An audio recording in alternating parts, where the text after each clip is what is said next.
ilaha illallah, Allahu akbar, Muhammad Rasulullah, ya Habib Allah. La ilaha illallah, Allahu akbar, Muhammad Rasulullah, ya Habib Allah. अस्सलामु अलैकुम वरहमतुल्लाहि वबरकातुह। अऊज़ु बिल्लाहि मिनश शैतानिर रजीम। बिस्मिल्लाहिर रहमानिर रहीम।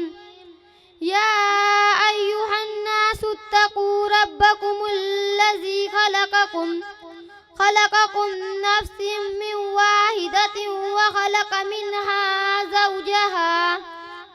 ज़ौजहा वबस्स मिनहुमा रिजालन कसीरन व निसा।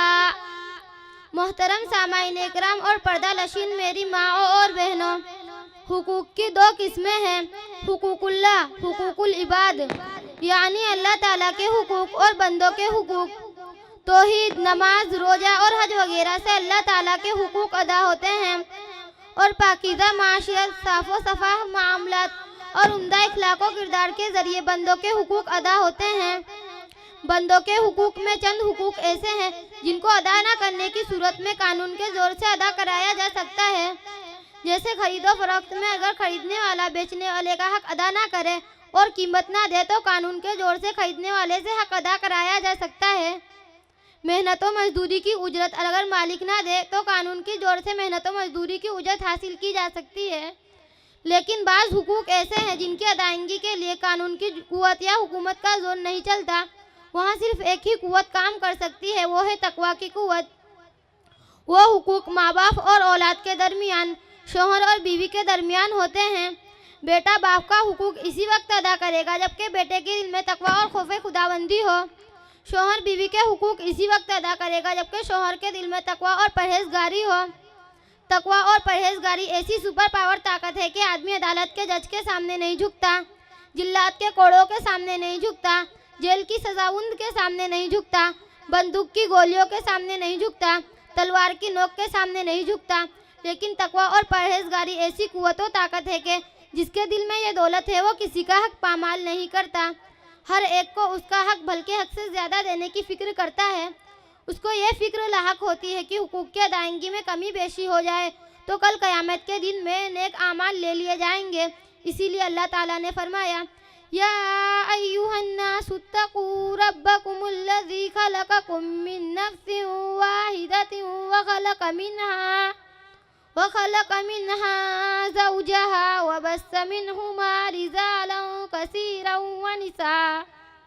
ए लोगों, अपने उस परवरदिगार से डरो जिसने तुम सबको एक ही ज़ात से यानी आदम से इस तरह पैदा फरमाया कि पहले उनकी बीवी हव्वा को पैदा किया, फिर इसी जोड़े के ज़रिए बहुत से मर्द और औरतें पैदा फरमाई। ये वो आयत है जो खुतबा निकाह में सबसे पहले पढ़ी जाती है और मर्द और औरत को इज़्दवाजी ज़िंदगी के आगाज़ पर तंबीह की जाती है कि जिस अल्लाह का नाम लेकर तुम दो अजनबी मर्द और औरत एक बन रहे हो, तुम्हारी ज़िंदगी के सारे मामलात की बुनियाद तकवा पर होनी चाहिए। तुम्हें अल्लाह ताला से डरना चाहिए, एक दूसरे के हुकूक अदा करने चाहिए। तुम सबके सब एक ही माँ बाप की औलाद हो तो आपस में हमदर्दी और खैर ख्वाही के साथ ज़िंदगी बसर करना है। एक दूसरे के दुख दर्द को समझना, इसारुर हिमदिली से काम लेना, खिदमत, इताअत और कुशादिली जैसे औसाफ को इख्तियार करते हुए अपनी ज़िंदगी को शरतर बनाना है और एक ऐसे ख़ानदान को वजूद बख्शना है जिसमें शराफत और तकवा हो, मोहब्बत और उल्फत हो, सखावत और खुशदिली हो और दुनिया आखिरत की कामयाबी की फ़िक्र भी जहन में हो।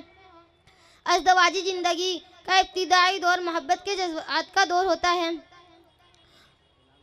दोनों एक दूसरे के ऐब और नाकाइश से नाशना होते हैं। जो जज्बात का नशा उतरता है, एक दूसरे के दरमियान मामला शुरू होते हैं, वहाँ हर एक की हकीकत खुलती है। जिस तरह ज़ुबान खोलने तक उसके अंदर का ऐब या हुनर ज़ाहिर नहीं होता, बिल्कुल मियाँ और बीवी का ऐब उस वक्त तक सामने नहीं आता जब तक कि दोनों अमली तौर पर कोई मामला ना कर लें। अगर दोनों ही बाअखलाक, बाकिरदार, मिलनसार, खुश मिजाज, मौके सनास हो तो बात बन जाती है और अज़दवाजी ज़िंदगी खुशगवार अंदाज में चलने लगती है। दोनों के अंदर का ज़मीर बेदार, दोनों का दिलो दिमाग हिस्सास, दोनों की गैरत मुर्दा, दोनों की गुफ्तगू संजीदा हो तो दोनों अपने आप को जन्नत के माहौल में पाएंगे। लेकिन अगर बात ऐसी ना हो, मामला उसके बरअक्स, दिलों में कद्दूद, दिमाग शरानजिरी, ज़मीर सोया हुआ, गैरत मुर्दा, ज़बान में लगाम, तहजीब गिरी हुई और इखलाक गैर संजीदा हो तो शादी के 1-2 माह बाद, बल्कि बाज़ जगहों में रोज़ अव्वली से नोक झोंक शुरू हो जाती है। एक दूसरे पर एतराज़ात होने लगते हैं। दोनों में गुस्से का उनसर ज़्यादा हो तो पत्थर पत्थर से टकराने लगता है। फिर फसाद की चिंगारियाँ उड़ने लगती है और किसी मौके पर यही चिंगारी आग बन जाती है और घर जहन्नुम बनकर रह जाता है। तू मैं वाली बात आ जाती है। लड़ाई का सिलसिला चलने लगता है। अहले मोहल्ला, दोस्तों अहबाब उसकी उस महदूद जंग से महफूज होने लगते हैं। अब ये लड़ाई दोनों की लड़ाई नहीं, तरफेन की लड़ाई में बदल जाती है। तरफेन की लड़ाई क्या है? 2 खानदानों के दरमियान एक छोटी सी जंग हो जाती है। अब जब मामला सुलह सफाई का आता है तो शौहर पूरी तरह बीवी को कसूरवार ठहराता है। बीवी शौहर को कसूरवार ठहराती है। शौहर के माँ बाप, भाई बहन और रिश्तेदार बीवी के माँ बाप, भाई बहन और रिश्तेदार को ताना देते हैं, बुरा भला कहते हैं, सालसी किरदार अदा करने वाले मसले बनकर सुलह की बात करते हैं तो कोई फरीक भी अपने आप को कसूरवार किरार देने को तैयार नहीं होता। हर एक अपने को फरिश्ता, दूसरे को शैतान कहने पर मुसर्रिर रहता है। इन हालात को देखने के बाद वही मुहावरा याद आता है, ताली एक हाथ से नहीं बजती। अल्लाह ताला तमाम मियाँ बीवी के दरमियान मोहब्बत और उल्फत किरदार रखे। आमीन सुम्मा आमीन। अस्सलामु अलैकुम व रहमतुल्लाहि व बरकातुहू। बहुत खूब।